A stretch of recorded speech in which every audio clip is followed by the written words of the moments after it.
maybe there's a little bit of something that you can share from a leadership perspective of how you actually have been communicating with your employees, and how has that process been, and how have they taken it?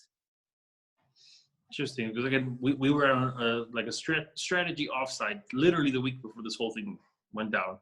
And it's interesting because I go back to the things we talked about, the things I said while we were there towards now.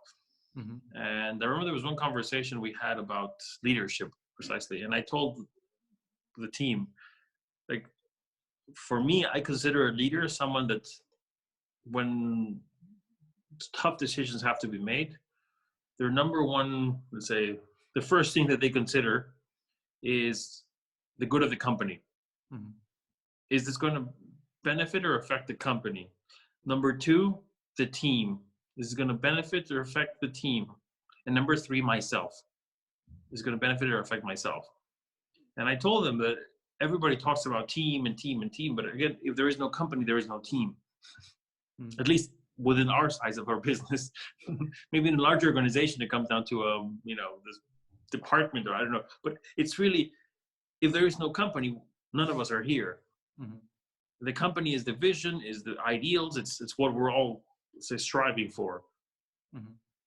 So as a leader, I always have to think, okay, what's best for the company first? And by definition, that includes a team.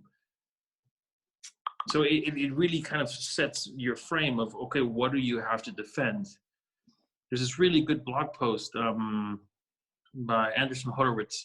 I think it's Anderson Horowitz, one of the venture capitalists in the US. He wrote this 15 years ago about CEOs in times of peace and CEOs in times of war. Have you seen this?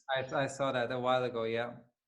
And it's interesting because everything we talk about is always made for this like peacetime CEO, and especially Switzerland. It's all about consensus and kumbaya. We all love each other and holding hands and making great decisions together. In reality, sometimes you got to make tough decisions, and that's not going to be popular. Yeah. But that's the job. If you're the last decision maker, that's what you have to wake up in the morning with, and that's what you have to go to sleep with. That's not an easy job sometimes. People underestimate how hard that is on an individual, emotionally and psychologically, that have to make certain decisions. So yeah, I think especially now, people need to feel that they can do their job because someone is watching out for the job still to be there. Absolutely. I think my biggest fear is that my team feels threatened or worried, let's say financially, or just being part of the team. Absolutely. They need to worry about a bunch of other stuff that they're doing. Absolutely. So I need to make sure that my team feels safe. The psychological safety we keep on talking about in leadership. That's our job as leadership, to provide for them, so they can worry about the other stuff. What's interesting for me, I was at the epicenter of the swine flu 10 years ago. It was really, really interesting to think. Back then I was working for ABB. I was a team lead at ABB, and we all came to what I remember: the hand sanitizers, the masks, everybody working with their masks. It was kind of, again, I know it's not the same, but a whole story, but I remember going through the situation.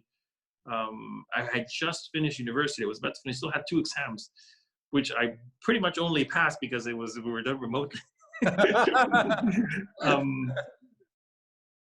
And I remember myself as an employee of ABB, and we had to set up the VPN, and but I wasn't really worried at all. It was a whole other situation being in that circumstance. Nowadays, that I'm in charge of a company or a couple of companies and teams, and now my worries are it's so different. Well, yeah, and I don't blame people for not. I don't think I can blame people for not really understanding the impact this is having on families, on teams, on companies, on some people just, you know, they're getting paid anyways, and now they have to work from home. I have 2 kids. I have to all these different things. But I understand how people cannot empathize with that because it's just so far away from their understanding. Well, this is why I'm so grateful that you're taking this conversation and that you're sharing this, because there are a lot of different realities happening right now. And the fact is, exactly like you're saying, it's not like everybody around the globe can just sit there and say, I have a job, right? A lot of people right now are losing their jobs or have a lot of different worries. And that's why, I'm grateful that you're sharing your message, because that's what's important right now, that we can hear, first of all, you're not alone. And second of all, there are people that are going through exactly the same thing that you're going through. And there is advice, and there are certain things that you can do to actually, keep together and help each other out. So for that, I'm very grateful that you're sharing this. And on top of it, you are becoming a dad again, right? So you have a new one on the way. So that's also something. Yeah, that's. I mean, it's tough for my partner that she can't see her family this entire time. She had all these big plans of what she wanted to, how she envisioned this time to be, and it's not being that. So that's rough, but we're having a lot more time together somehow as well, and that's been nice, and I'm enjoying that we have that closeness. So again, there's pros and cons in everything in life. I think no matter what, we're still the very, very lucky, Alessandro. We're living in a country which is in great situation. I think we're good. None of us have to really worry too much about starving, because again, this is Switzerland. Yeah. This is worry about dying on the street of cold. It's so cold today. I just literally bites to go. It's so freaking cold. There's so many homeless people in so many big cities around the world. So we're so blessed, and I think that's we need to keep that into perspective. We're still the 5% of the population of the world who can have these nice video calls and worry about the Wi-Fi is not fast enough. Exactly. Absolutely. I could not agree more. And I think within what you were just saying, there also lies a huge responsibility. And I really believe that we have to look at this also as global citizens and support each other. One of the first interviews that I did was with a small business in Los Angeles. And yeah, I mean, I picked them because I know them and I have consumed from them in the past, but I placed an online order with them just simply because, I want to help them. So I'm not saying everybody has to do this, and there's, anybody should do whatever they feel is right. But I think now is a better time than ever to take care of each other.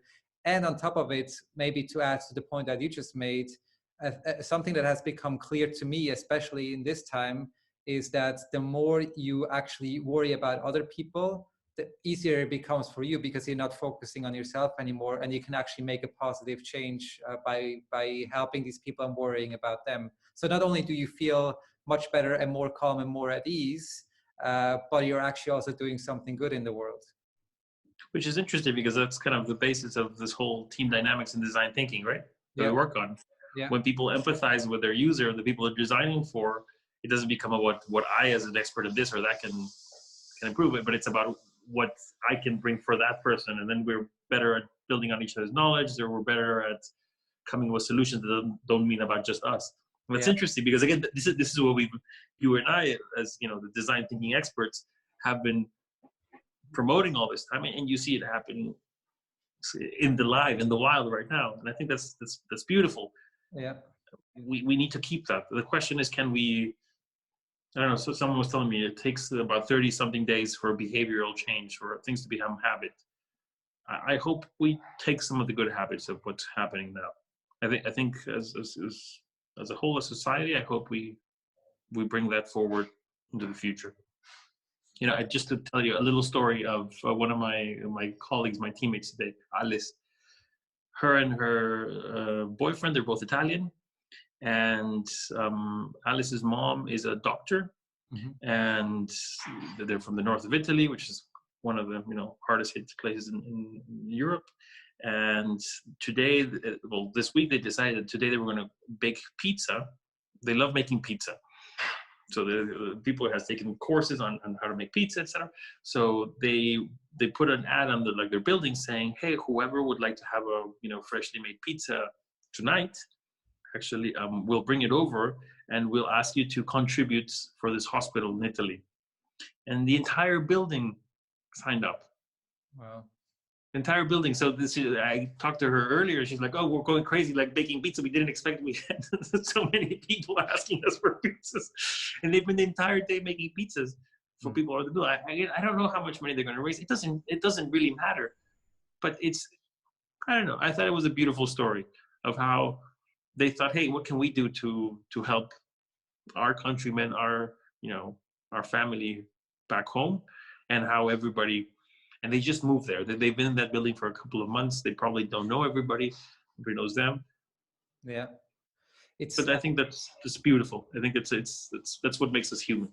I mean, I think it's a beautiful story, and I can only, for anybody watching this video, really, I think this is such a powerful story, and I really hope that we will, as humans, like the way you said, really take this to heart. And essentially, I mean, this is actually how I kickstarted this video series by just taking a selfie video, because I realized right across in our building, right across, there is an elderly woman living, and I was like, I don't know if she has family. I have never seen anybody else except for her walk in and out.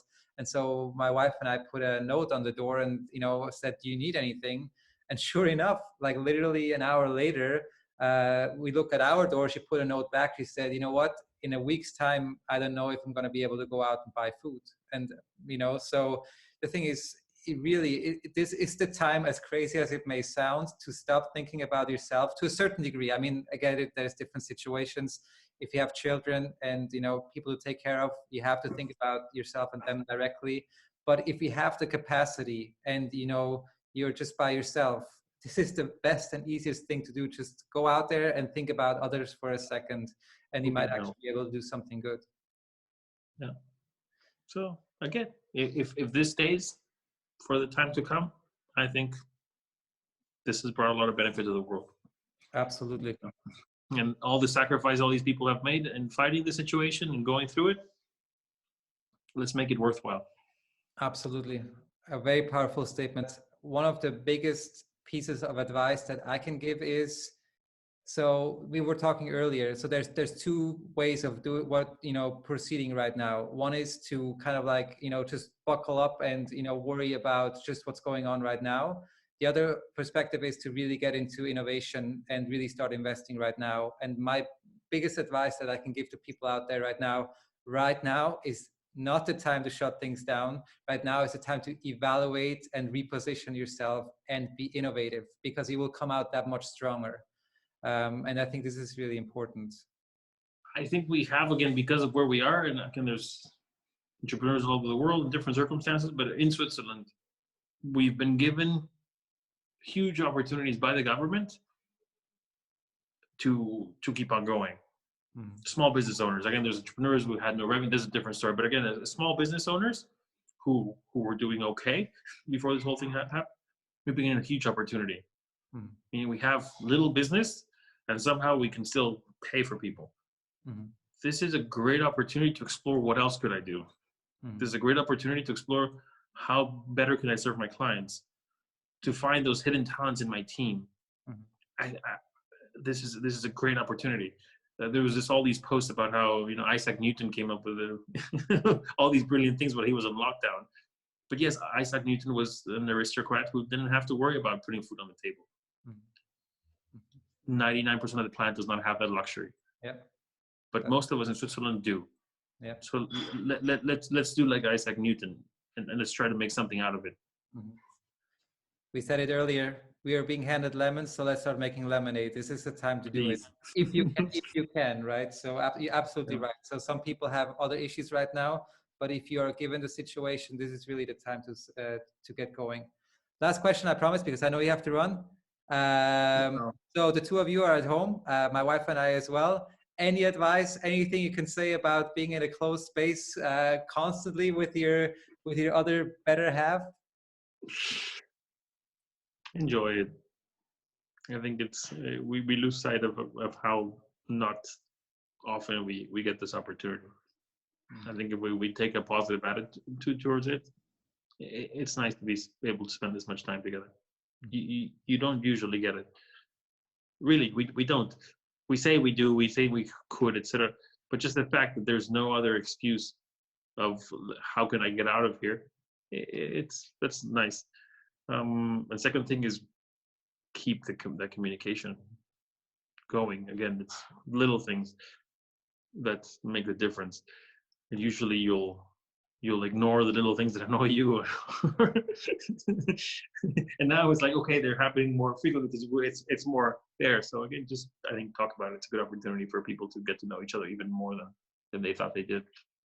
So as for the kids, well, suck it up, my friend. No, but I mean, it's also interesting. Spending so much time with the kids, yeah, it's really, really tough. Don't get me wrong.